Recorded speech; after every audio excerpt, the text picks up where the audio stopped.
Property registration చేసుకున్నంత మాత్రాన ఆస్తి మనదైపోదండి. Mutation కూడా చేయించుకోవాలి. అర్థం కాలేదా?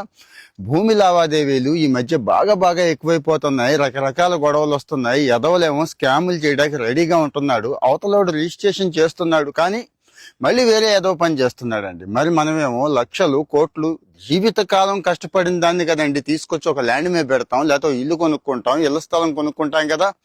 ఇక్కడ చాలా మంది చేస్తున్న ఇబ్బంది అంటే చేస్తున్న పొరపాటు ఏంటంటే మ్యూటేషన్ చేయించుకోకపోవడం. మ్యూటేషన్ అంటే మనం జనరల్గా ఏదో పొలం కొనుక్కుంటే మ్యూటేషన్ ఉంటుంది అనుకుంటామండి. ఎస్, పొలానికి ఉంటుంది. పొలం కొనుక్కున్న వెంటనే అడంగల్లో ఆర్ఓఆర్లో మార్చుకోవాలి. పట్టాదారు పాస్బుక్ కూడా మన మీద తీసుకోవాలి, మన పేరు మీద తీసుకోవాలి. ఇవంతా కూడా చాలా తక్కువ ఖర్చు అండి. గవర్నమెంట్ 50, 100, 200, 300 మించి పెట్టలేదు. అంతకు మించి ఎక్కువ ఖర్చు అయితే ఏం చేయాలో కూడా చెప్తాను. అంటే ఎవరైనా మిమ్మల్ని ఇబ్బంది పెడితే, లేట్ చేస్తే, లంచం అడిగితే అది కూడా చెప్తాను. సరే, వ్యవసాయ భూములే కాదండి, ఇళ్ల స్థలాలకు కూడా మ్యూటేషన్ అవసరం. చాలా మందికి ఈ విషయం తెలియట్లేదు. రిజిస్ట్రేషన్ అయిపోయింది కదా, డాక్యుమెంట్లు మన దగ్గరే ఉన్నాయి కదా అనుకుంటున్నారు. కానీ ఆ కొనుక్కున్న ఇల్లు కుళాయి ఫీజు దగ్గర నుంచి, ఇంటి పన్ను దగ్గర నుంచి, కరెంటు బిల్ దగ్గర నుంచి పాత వాళ్ళ పేరు మీదే ఉంటుంది. గుర్తుంచుకోండి, అది చాలా ప్రమాదం. పాతవాడికి మీరు అవకాశం ఇచ్చినట్టు ఈ మధ్య ఇవన్నీ చెప్తున్నానండి. ఎందుకు చెప్తున్నానంటే కొన్ని వందలు కాదు, వేల కంప్లైంట్లు వస్తున్నాయండి ఈ గొడవలు.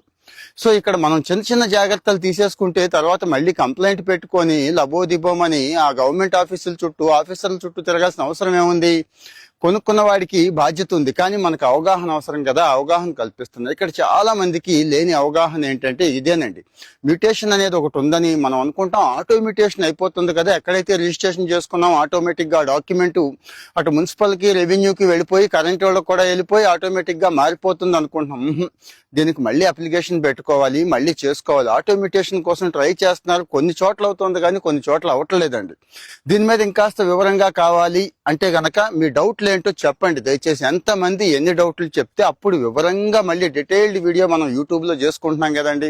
పైన లింక్ ఉంది, యూట్యూబ్ లో వివరంగా చెప్తా. సో దయచేసి పొలాలకే కాదు, పొలాలు ఎలాగూ చేయించుకోండి, తహసీల్దార్ని కనెక్ట్ అవ్వండి, చేసుకోండి. ఇళ్లకు కూడా మున్సిపల్ పంచాయతీ ఆఫీస్కి వెళ్ళి ఇవన్నీ మార్పించుకోండి. కరెంటు వాళ్ళ దగ్గరికి వెళ్ళి ఇవి మార్పించుకోండి. ఇక్కడ పని జరగలేదు అనుకోండి, ఆయా డిపార్ట్మెంట్లో ఆఫీసర్లను ముందు కలవండి, తప్పేమీ లేదు. అప్పటికీ అవ్వకపోతే ప్రతి సోమవారం మీ సమస్యల పరిష్కారం కోసం ప్రభుత్వం ఒక ప్లాట్ఫామ్ ఇచ్చింది మీకోసం అని చెప్పి జిల్లా కలెక్టర్ గారిని కలిసేయండి, లేకపోతే మండలంలో ఆఫీసర్ని కలిసేయండి. అప్పటికి అవ్వకపోతే మీకోసం అనే పోర్టల్ ఉంది, గూగుల్ చేయండి, అక్కడికి వచ్చి అప్లై చేయండి. అప్పటికి అవ్వకపోతే 1100 అని ఒక నెంబర్ ఉంది, దానికి ఫోన్ చేసేయండి, పక్కా అవుతుంది. అవ్వకపోతే ఇక్కడికి వచ్చి కామెంట్ చేయొచ్చు, మీ డీటెయిల్స్ ఇవ్వచ్చు. ఫాలో అవుతూ ఉండండి, షేర్ చేయండి.